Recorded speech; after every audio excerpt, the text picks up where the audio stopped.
공부하겠어요. 예루살렘 교회에 보고하는 베드로. 여러분, 고넬료 사건이 얼마나 큰가를 공부했죠? 이방인 중에 첫 번째 구원받는 모습을 우리는 그 역사적인 아브라함 이후부터 이어지는 그 놀라운 하나님의 섭리가 마침내 이방인에게까지 확산되어지는 첫 번째 인물이 고넬료였다. 하나님이 그 고넬료까지 가게 하기 위해서 베드로를 통해서 얼마나 한 발짝 한 발짝씩 전진했는가. 마침내 고넬료 집에 성령의 은사를 받는 어마어마한 역사를 우리가 보았습니다. 여러분, 그거 굉장히 중요한 일입니다. 오순절 성령이 오신 것이 근거로 되어 갖고 드디어 땅끝까지 이르러라는 유대 민족 외에 다른 민족에게 복음이 전파되는 첫 번째 인물이 고넬료니까. 그래서 우리 그건 지난 시간에 자세히 봤어요.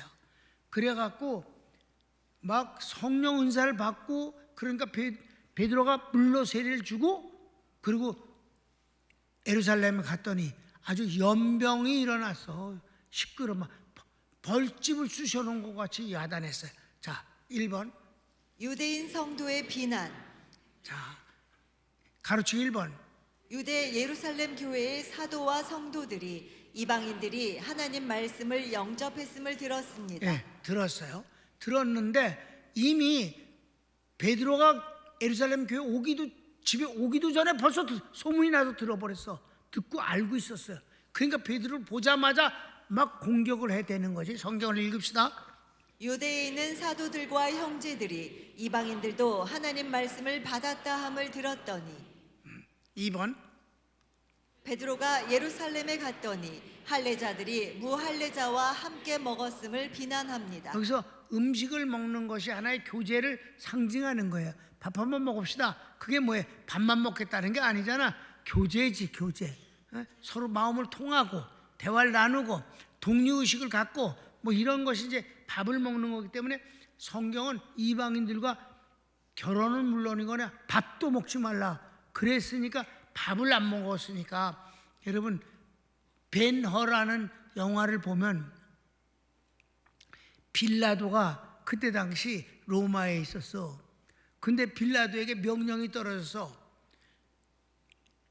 유대 나라의 총독으로 가라고 명령이 떨어지니까 이게 징징거려. 빌라도가 나 유대 나라 가야 된다고. 그러니까 대화가 그렇게 돼. 밥 한 번도 못 먹고 온다 거기 가서. 그러니까 아주 괴상망측한 족속들이라고 생각을 하는 게 영화에도 나온단 말이에요. 그러니까 총독이 누가 오든지 간에 유대교 지도자들, 사내들인 공회의원들을 한번 만찬에 부르면 한 놈도 안 온단 말이에요. 밥을 안 먹어. 그러니까 이방인들을 하고 교제를 안 한다는 뜻입니다. 그런데 고넬료 집에서 베드로가 밥을 먹었다는 말은 성경에 없거든. 근데 왜 밥 먹었냐고 이렇게 얘기를 한다 이 말이지. 자, 성경을 읽읍시다.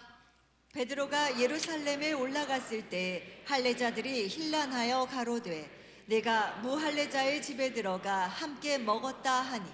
큰 2번.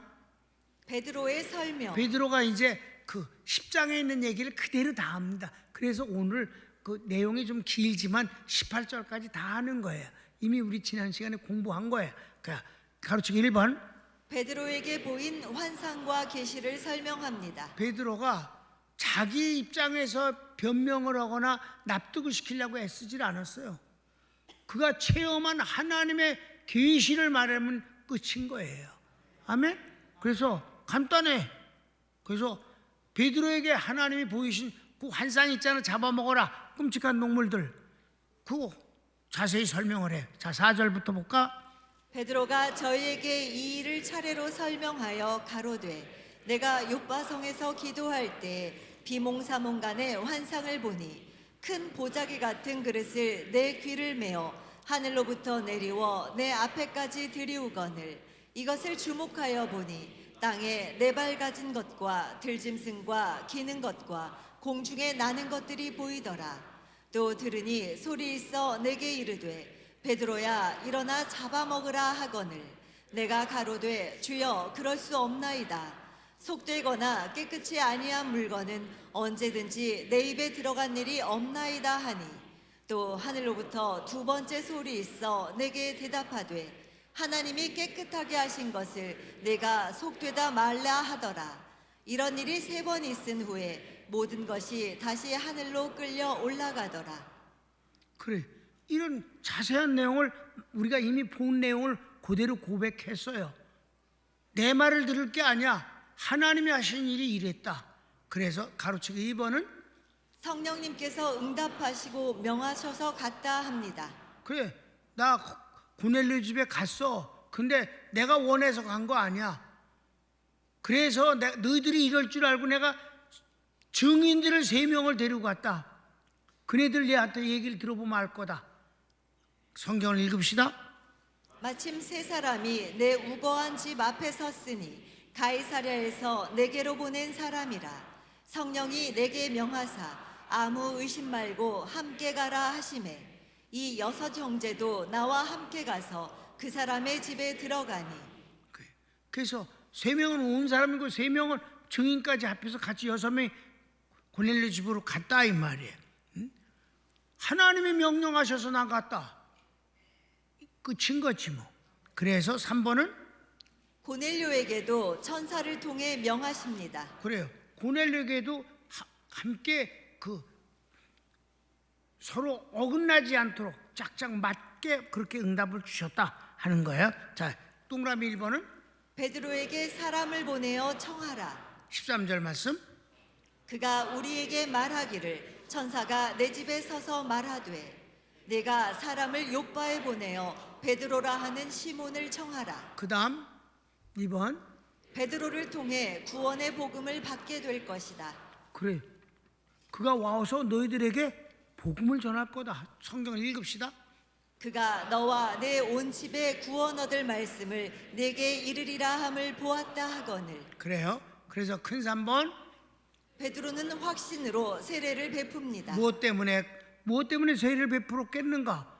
왜 밥을 먹었다는 말은 세례를 준 것에 대해서 이들이 분노한 거예요.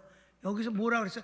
할례자들이 이르기를 네가 무할례자들 집에 가서라고 그랬어요. 이게 앞으로 바울이 유대인에게 복음을 전할 때마다 그 유대인들이 바울을 잡아 죽이려고 하는 얘기가 맨날 할례 이거를 말하는 거예요.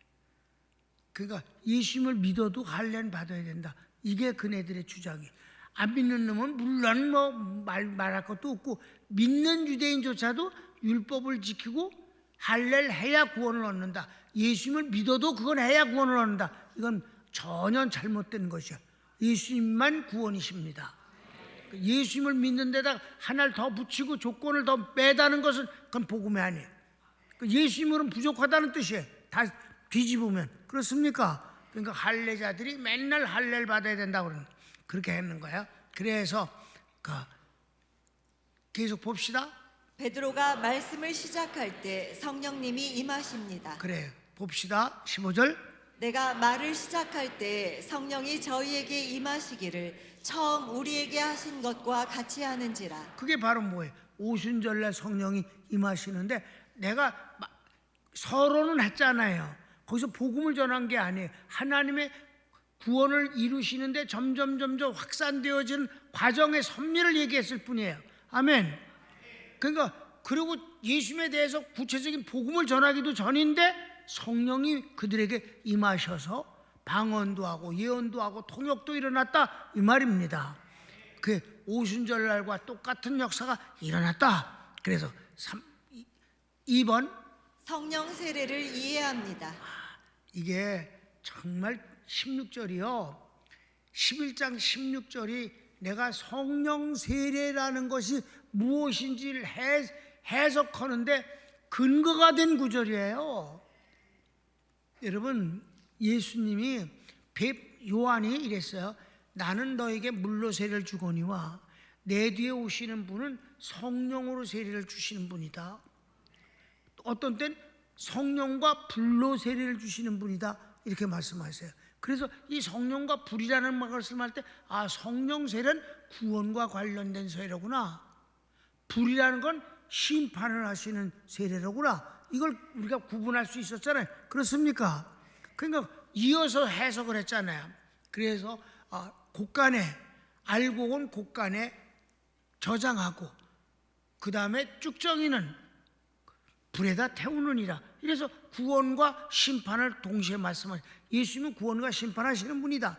그런데 구원에 관한해서는 성령 세례라고 하셨다. 이렇게 표현했잖아요. 그런데 예수님이 절대로 성령 세례를 주신 적이 없어요. 앞만 뒤져 읽어도 내가 그것 때문에 정말 고생 많이 했습니다. 그 옛날에는요, 이 성구 사전도 없었어요. 그러니까 나 신학교 들어가기 전에 누가 나한테 성구 사전을 빌려줘? 난 성구 사전이라는 게 있는 줄도 모르니까 빌려달랠 수도 없잖아, 목사님한테. 이걸 좀 찾으려면 성경을 맨날 뒤져야 된단 말이야. 세례 요한이 내 뒤에 오신 이는 성령으로 세례를 주신다고 그랬으니까 마테마가 누가 요한복음을 다 뒤져서 성령 세례를 주시는 장면이 있는가 하고 뒤져봐도 없어. 성령 세례를 주시는 게. 그런데 예수님이 뭐라고 하시냐면 너희는 몇 날이 몇 되어서 성령으로 세례를 받을 거라 이렇게 말씀하시는 거야. 여기 나왔네. 근데 주님이 성령 세례를 안 주시고 승천해 버리셨어. 바빠서 그러신가 보다. 그러면 이제 성령 세례를 주시는 데가 어디 있겠네. 그러니까 이제 사도행전 1장부터 암만 뒤져봐도 성령 세례를 준다는 말이 계시록까지 없단 말이에요. 그게 얼마나 고생을 했는지 여러분 아세요? 여러분은 그냥 슬쩍 봐. 아니야, 진짜 찾으려고 길을 썼어. 성구 사전이 없는 때니까. 지금은 말해 뭐든지 찍으면 다 나와. 요즘 세상 너무 편하게 됐어. 근데 그렇게 눈이 쓰라릴 정도로 내가 성경을 옛날 성경은 세로로 읽는 거예요. 내 성경은 할머니가 사준 건데 한문이 섞인 국한문 성경이에요. 그래서 그 성경 많이 읽으면서 한문 공부도 많이 했어요. 5편도 갖다 놓고 봤으니까. 근데 나중에 5편 읽기 싫어서 한글 성경을 옆에다 놓고 이렇게 보면 금방 그게 5편보다 더 빠르니까. 근데 이렇게 성령 세례 안 만져줬었어요. 그러다가 찾다 멀지 않은 사도행전 11장 16절에 말이야. 뭐라고 말씀하셨어요? 성령으로 세례를 받으리라 하신 말씀이 생각났노라. 이게 딱 한 번 나오는 거야. 여기가 이거 딱 한 번이고 끝이야. 요한계시록까지 없어. 성령, 그러니까 고넬료의 집에서 이런 일이 일어난 것이 성령 세례였구나 라는 거예요. 그럼 성령 세례란 뭔가? 이제 여기 그럼 이 은사를 받은 걸 다 성령 세례라고 그래. 모든 봉사들이 100명이 아주 100%가 성령 세례는 성령 은사를 받는 거라고 믿어. 지금도 그래. 다 전 세계가 성령 세례, 내가 성령 세례 받을 때 막 그래요. 그러니까 성령 세례는 뭔가를 받는 건 줄 알아. 여러분, 세례는 고백이야. 받는 게 아니라 내가 하나님 앞에 고백하는 게 세례입니다. 그래서 요한의 세례는 죄인임을 고백하는 거고, 그래서 구원해 달라고 하는 거고, 예수님의 이름으로 세례받는 건 예수님으로 말미암아 내가 구원받았음을 고백하는 거고, 구원받았음을 고백하는. 그러니까 성령 세례라는 건 성령으로 말미암은 고백이라는 걸 기본적으로 원칙론에서 이해를 해야 된다. 그러니까 성령 세례가 고넬료 집에서 또는 오순절날 받은 그 은사, 그게 성령 세례구나.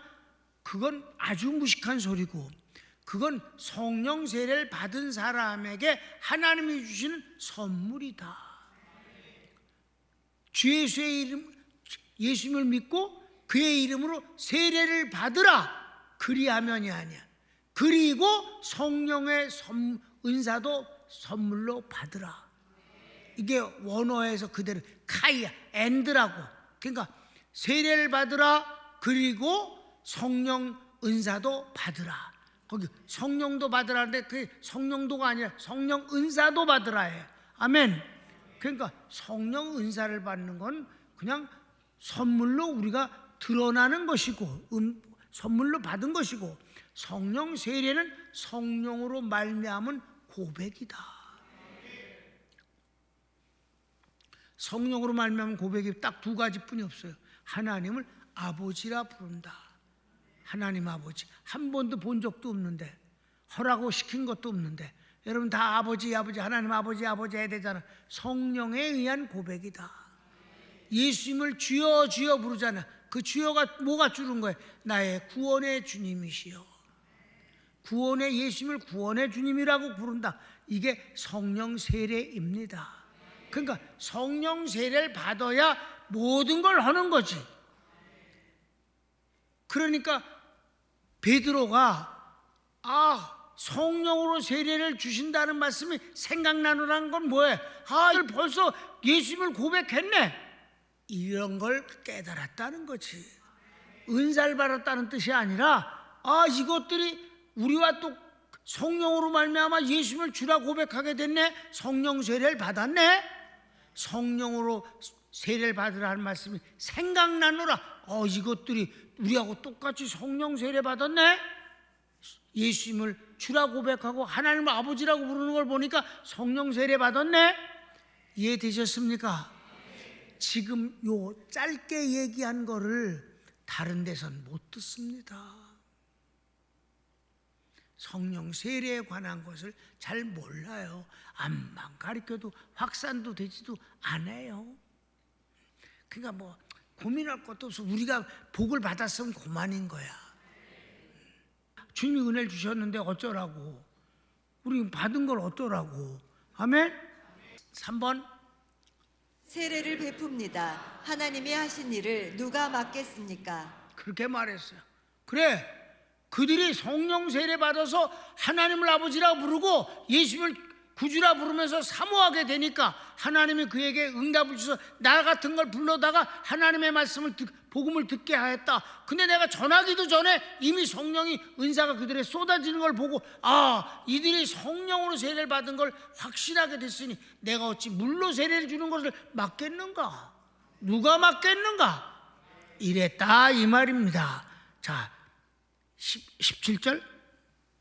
그런즉 하나님이 우리가 주 예수 그리스도를 믿을 때에 주신 것과 같은 선물을 저희에게도 주셨으니 내가 누구간데 하나님을 능히 맡겠느냐 하더라. 이 말이 중요한 거예요.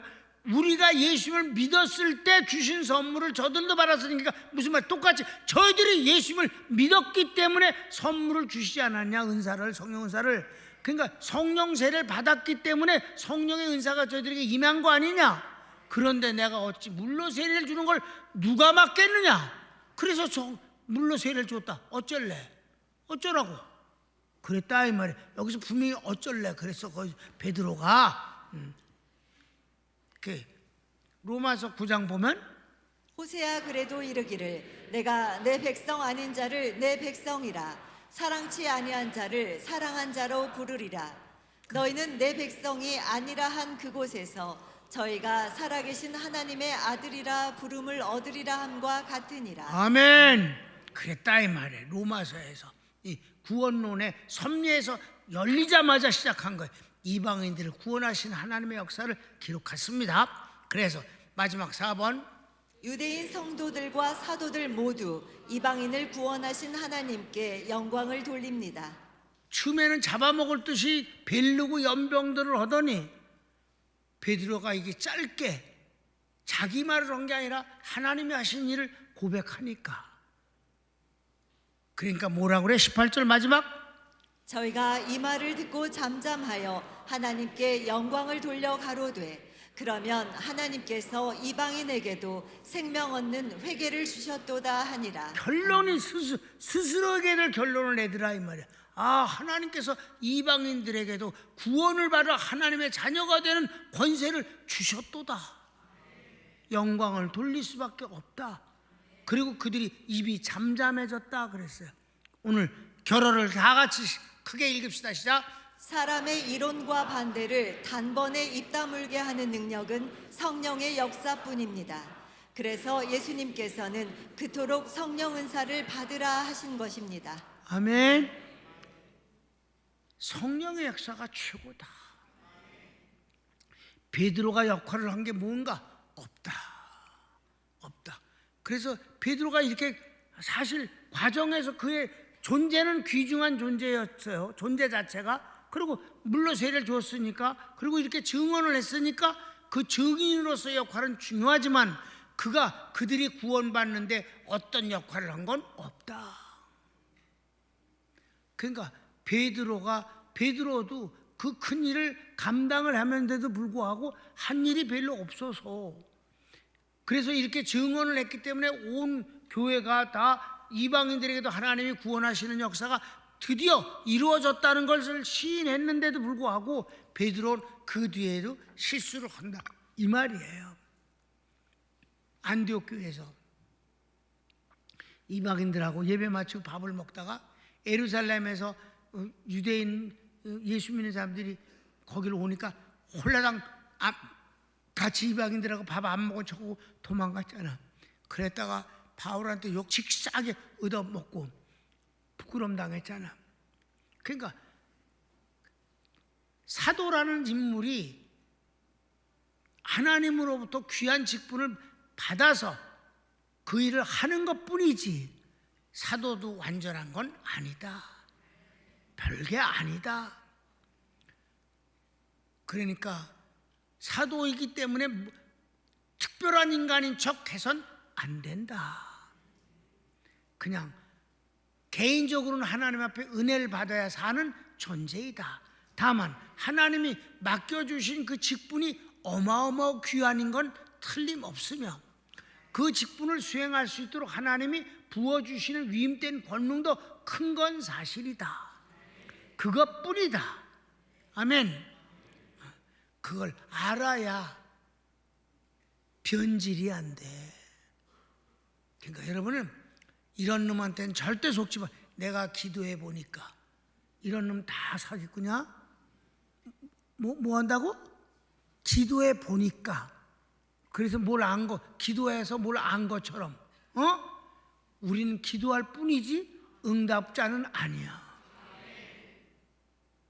여러분, 병이 낫는지 안 낫는지 모른다 이 말이야. 그래도 환자를 위해서는 기도한다 이 말이야. 하나님은 그의 기도를 통해서 고쳐주시는 이는 그분이시다. 그 이상은 아니다. 여기서 베드로의 위치가 역할이 역사에서 아주 유일한 존재로서 한 거예요. 고넬료와 베드로는. 아멘. 이 둘 사이를 하나님이 얼마나 역사하셨어요. 양쪽에 다 응답을 주시면서 막 엮어가지고 만나게 하고 이렇게 역사하셨어요. 그래도 고넬료는 은혜를 받은 것뿐이고 베드로는 사명을 했을 뿐이다. 하나님의 은혜만이 최고다. 성령의 역사 앞에서는 다 입을 다무는 수밖에 없는 거다. 고로 우리는 성령을 의지하고 살아가는 것이며 주의 일은 곧 성령의 역사로 마무리되는 거다. 시작도 과정도 마무리도 성령이시다. 손을 모읍시다. 사랑하는 여러분, 사람도 훌륭한 것은 훌륭한 점이 있는 건 분명합니다. 그러나 궁극적인 것은 주님이십니다. 그걸 아는 것은 너무 편안한 겁니다. 오늘 어떤 권사님이 그랬습니다. 진리를 알지니 진리가 자유케 한다는 말씀이 너무 실감돼서 너무 좋습니다. 우리 평강교인들의 복입니다. 네, 진리를 알면 자유롭습니다. 주님이 하신 말씀입니다. 복음의 사람 평안합니다. 내가 짊어질 수도 없는 짐을 진척하지도 말고, 그래서 그 짐이 무거운 척도 맙시다. 내 짐은 쉽고 가볍다 하셨습니다. 사랑하는 여러분, 꾸미려고 애쓰는 것보다는 그냥 주님을 사모하는 것으로 채워지기를 바랍니다. 다 같이 주여 한번 부르기도 합시다. 주여